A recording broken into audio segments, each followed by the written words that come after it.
Thank you, everybody. Let me just immediately start by talking about Rangamma.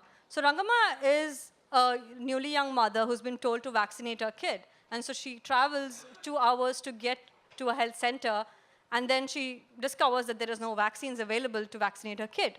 So we don't know if she's going to come back or even on time to actually protect her kid, right? But then think about the health worker out there who has to say no to a baby from his own community, right? And the easiest solution all of us would say is, hey, let's just take whatever stock there is and ensure it's there in that place. But do we know, do they have the resources to maintain it in that same condition? And is that the right way to utilize the budget and the resources that they have? Today, there are millions of Rangammas and around 30 million children who are not vaccinated fully and hence are not protected from preventable diseases. And that, a lot of those issues are due to unavailability, inaccessibility, and unaffordability of very basic commodities. We want to take the supply chain problems out of this picture. So what we have is an open source supply chain technology platform that's hosted on the cloud that helps basically capture and track the movement of vaccines and medicines across the cycle, ensure this data is visible to people higher up the chain, and then help provide them tools to make better decisions. And we ensure that the technology that we have actually works for people on the ground in low-resource environment. You're online, offline, you have no networks. We can read barcode scanners, we read IoT sensors. We ensure that it works for people that really need help. And of course, the objective is also to give them voice towards what they really want to talk about their problems and do that in their own languages, and as well as ensure that they're given alerts to actually highlight issues where they need to take action. And this data is, of course, visible to anybody real time to take immediate action.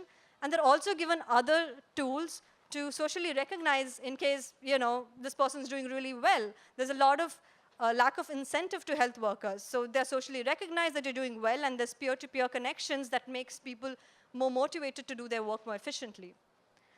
And what we also do with this data is actually use the data to predict when is the right time, the right place, and the right quantity at which a stock of any medicine, any vaccine should reach a particular place.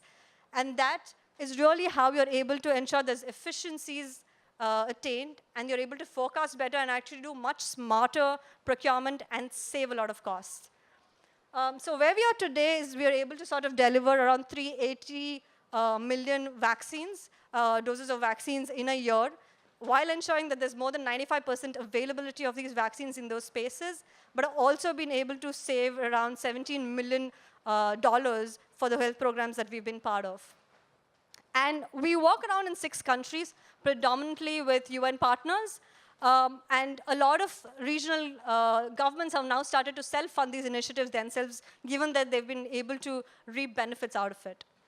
We are actually a very small team with diverse backgrounds, but we come from places who've worked in Amazon to Google. They're from MIT to Cornell, people who've worked in World Food Programs to microfinance institutions. And all the small teams right now today are asking for is to help us scale to 20 countries by 2022, some of them listed out here, as well as anybody else who's interested, to sign up and try this initiative in your countries. And the simple ask is sign up with us for 6 months, around $50,000, and give 200 of your most critical and most important facilities and see what we're able to achieve in 6 months. And if that works for you, we're able to work with you much further and then ensure that we can move from serving 18 million children today to around 45 million children by 2022. And that's really our ask.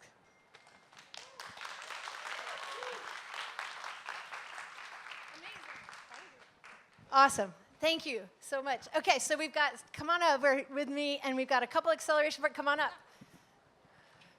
OK, again, role modeling for you online. When we have an extraordinary entrepreneur like this who's got a great ecosystem, we want to step up and accelerate. So introduce yourselves and tell us what you're thinking. OK. My name is Nina Sharma. I'm the managing director at Project Excite at the University of Denver. That was absolutely awesome. My question/advice for you to be, I think this is something that could be applicable across sectors. It doesn't have to just be vaccines. It's something I could see in ag and in education and other commodity-based sectors. So I think that there's a lot of application for this once we nail vaccines. Thank you. Kavya, that was profound, and your solution is profound. My name is Chandler Carlson. I'm from Elemental Accelerator. One question / piece of advice I have: corporate partnerships. Is that something that you've explored? As it seems like such a natural fit for the solution that you have.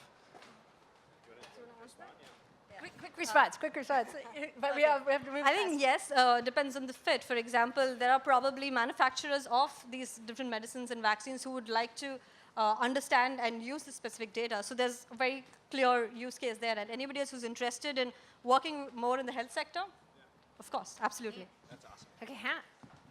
Hi, my name is Hana from FJS Group based in Japan, and we specialize in using artificial intelligence to innovate cross-border commerce. So I found you guys are amazing, especially in terms of, logistics is totally unsexy area, and now you use this in order to deliver vaccine to remote area to save life, and that's amazing. And we hope not just in this event, but also after that we could help you to scale and to, coordinate with other technology partners within our community. Thanks. Hannah, I remember when we were talking a little bit about AI that, Yes. this idea that artificial intelligence is coming and some people are using it a lot and other people are not. But AI would be for any of the goals, right? Exactly. And that was one of the points you were making. And I think, AI could be, of course, for self-driving cars or robotics, but just as much for justice, right? Or for solving health or whatever issues. And we also spoke about how you guys have cleverly included the field workers who have so much brilliance into the system. Right. I think lots of concern regarding AI about to eliminate job, etc. But at the end of the day, AI is created by human brain. And at the end of the day, it's a tool for us to save life, like what Logistimo is doing. So it's an incredible job, and I hope that we sort of be open to that idea and to make our work more efficient, Yes. and to save better life, to make a better workplace. Yes. Thanks. Thank you. Yes. Mo. Ooh, thank you. I'm Mo from Start Bootcamp, Afritech, and I'm the SDG lead for Start Bootcamp. Kavya, I think you know this, Africa is the playground for SDG, and your solution is the perfect solution for it. So we'll help you in reaching out to various communities in, especially in East and Western Africa, especially what you're doing, because you're capacity building individuals to, be empowered and to run the solutions themselves, and which is even fantastic because now you're actually bleeding into other SDGs, such as job creation and financial inclusion and various. So we would love to help you and would love to partner with you to just explode what you're doing. Fabulous. One of the things, I'm going to make you guys stay up here for one more minute, which is, one of the things, Logistimo, you guys work with the governments in really interesting ways, thinking about ecosystems, the universities, startup accelerators, whether it's a physical space where you're working, interesting companies that are starting and working together in ecosystems. You guys are doing boot camps all over the world. And so training up people into entrepreneurship, right? Afritech, startup. So thinking about the ecosystem also just as all these different pieces that accelerate amazing companies like this together. So thank you very much. Thank you, everybody. Congratulations.